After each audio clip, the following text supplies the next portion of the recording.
Magandang araw mga bata, narito na ang ating huling lesson ngayong week 3. Nasa day 4 na tayo sa language. So objectives, use own words in retelling information from various texts. Note main characters and events from a story listened to. Describe main characters and events from a story listened to and sequence up to 3 key events. So, noong day 3, pinag-aralan natin ang pangungusap na nagsasabi ng pasalaysay at pangungusap na nagtataglay ng matinding damdamin. Okay? So, ngayon, gawin natin to. So, pumalakpak kung ang pangungusap ay nagsasalaysay at pumadyak naman kung ito ay nagpapahayag ng matinding damdamin. Bumili ng bagong bahay si Mia. Okay, so ito ay palak. Wow! Napakaganda ng bagong bahay ni Mia! So, ito ay padyak. Grabe! Napakalaki ng alagang aso ni Leo. Ito ay padyak. Tumatahol ang alagang aso ni Leo. Okay, so ito ay, ayan. So ito ay pasalaysay, palak. Maraming halaman sa hardin ni Mia. Ito ay pasalaysay. So mahusay, ngayong araw tayo maglalaro ng pulang ilaw at berdeng ilaw. Yan, okay? O, ganito na lang ang gagawin. So bago natin simulan, ipapakita ko muna yung larawan na tutukuyin ninyo kung ano ito. Ano ito? Manok. Yan. So, ano ang tawag sa mga hayop na nasa larawan? Ito ay manok. So, ano masasabi nyo sa manok? So, ang manok ay tumitilaok. Yan. Ang manok ay nangingitlog. Ano naman ito? So, ito ay isang ibon. So, ang ibon ay mas maliit kaysa sa manok. So, ano ang nakikita nyo? Berde at pulang ilaw. Kapag nakita ninyo ang berdeng ilaw, sasabihin nyo ang tunog ng manok. O, tilaok. Yan, okay? Pulang ilaw naman ang ipinakita ko, sasabihin ng mga bata, sasabihin nyo, huwag na tayong lalaki o babae, no? Sasabihin nyo ang huni ng ibon. Tweet, tweet, tweet, tweet, tweet. Okay? O, handa na ba? Tweet, tweet, tweet, tweet, tweet. Tilaok! Tweet, tilaok! Tweet, tweet, tweet, tweet, tweet. Tweet, tilaok! Tweet, tweet, tweet, tweet, tweet. Yan. So, natuwa ba kayo sa ating mabilis na laro? So, sa araw na ito, pag-aaralan natin ang pagtukoy at paglalarawan sa mga tauhan at pangyayari, gayon din ang pagsusunod-sunod ng mga pangyayari sa tekstong napakinggan. Bago tayo makinig sa ating kwento, alamin muna natin kung paano maglarawan ng tauhan o pangyayari tungkol sa tekstong napakinggan. Kapag tayo ay naglalarawan ng tauhan o pangyayari mula sa tekstong napakinggan, gamitin natin ang mga salitang naglalarawan dito. Maaring ito ay nakatuon sa itsura o katangian nito. Pakinggan ang pabulang aking babasahin, sina Manoka at Maya. Alamin natin kung ano naipakita ng ating tauhan sa mga pangyayari sa kwento. Makinig ng mabuti at maging handang ikwentong muli ito sa inyong klase. Sila Manoka at Maya ni Ellen Grace F. Ruelda. Laging nag-iisa at malungkot si Manoka sa isang malaking bakuran. Isang umaga, napansin niya si Maya ang munting ibon na nasa sanga ng puno sa bakuran. O sino ang laging malungkot? Si Manoka, isang manok. Anong napansin niya isang maga?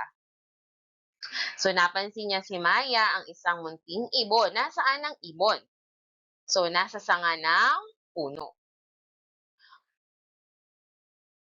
Gusto ko yun. Bati ni Manoka kay Maya. Ati naman, Manoka! Tugon ni Maya.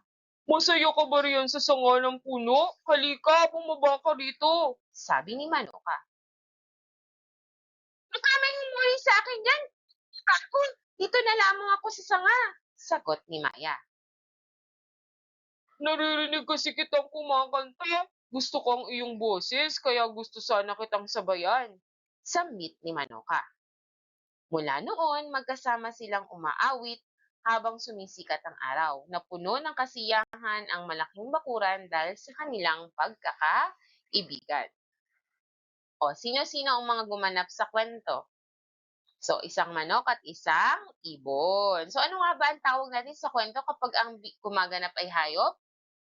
Yan, ito ay isang pabula. So, saan nakatira si Manoka? Sa bakuran. Kailan napansin ni Manoka si Maya? Isang umaga. So, ano ang ginagawa ni Maya nang makita niya si Manoka? So, si Maya ay umaawit kahapon sa sanga.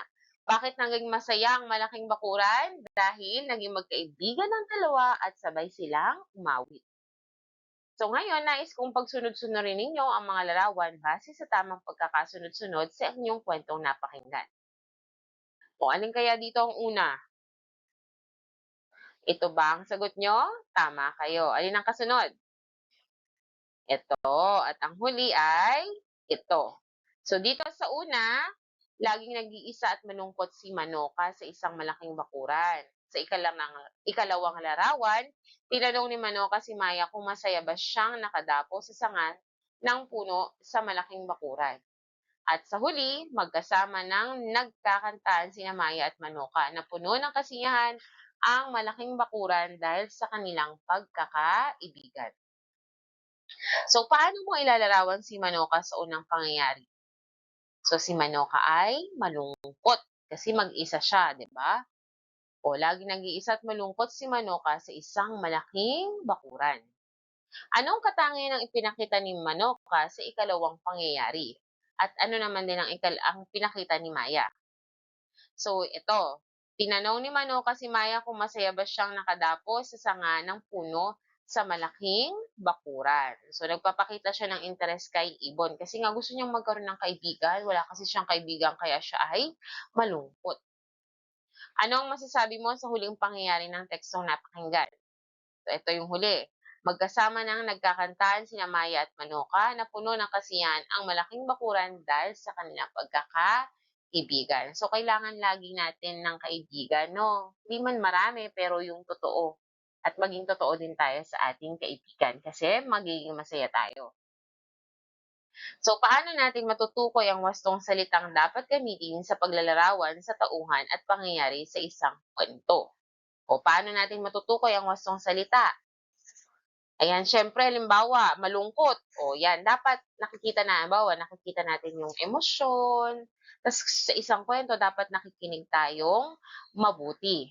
Okay? O yan, halimbawa, nakita natin na, kunwari, si Manoka ay malaki. Ang ibon ay maliit.